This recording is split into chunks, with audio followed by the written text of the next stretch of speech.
markaad iibsanaysid laptop cusub waxaa muhiim ah inaad iska ogaatid caafimaadka bayteriga oo ah meelaha ugu muhiimsan haddaba si aad u ogaatid caafimaadka bayteriga iyo percentage-ka uu marayo daawo muuqaal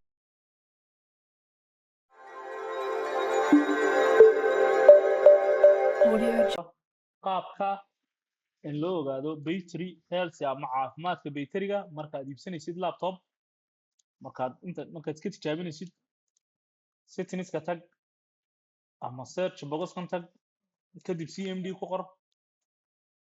run administrator software waa kan hadda CMD-gii noo soo kacay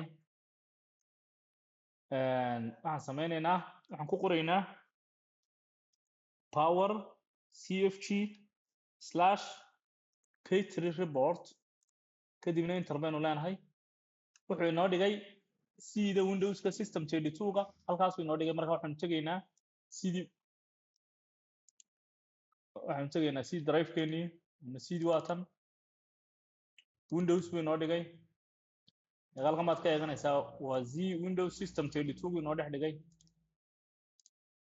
asbaynu taabanaynaa system 32-gu waa kan report-ka PDF halkan buu inoo dhigay halkan ugu hooseyso inoo dhigay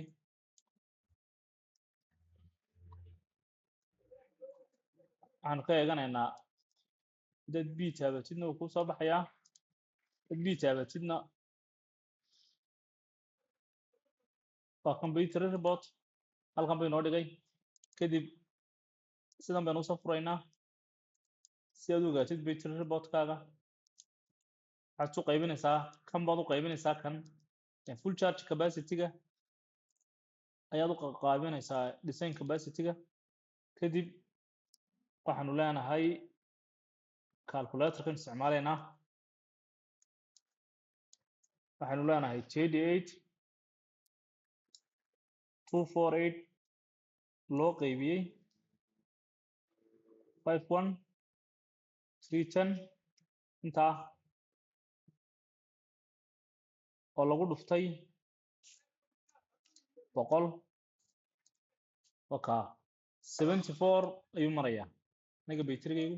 qof walbana saasuu bayterigiisa ku ogaan karaa 74% marka wixii 80 ka sarreeya qaadanaysa computerka 80 ka sarreeya kayga muddo badan baan isticmaalayay computerka bayterigiisa 80 ka sarreeya isticmaalaysa haddii la yidhaahdo kaas isticmaalaysa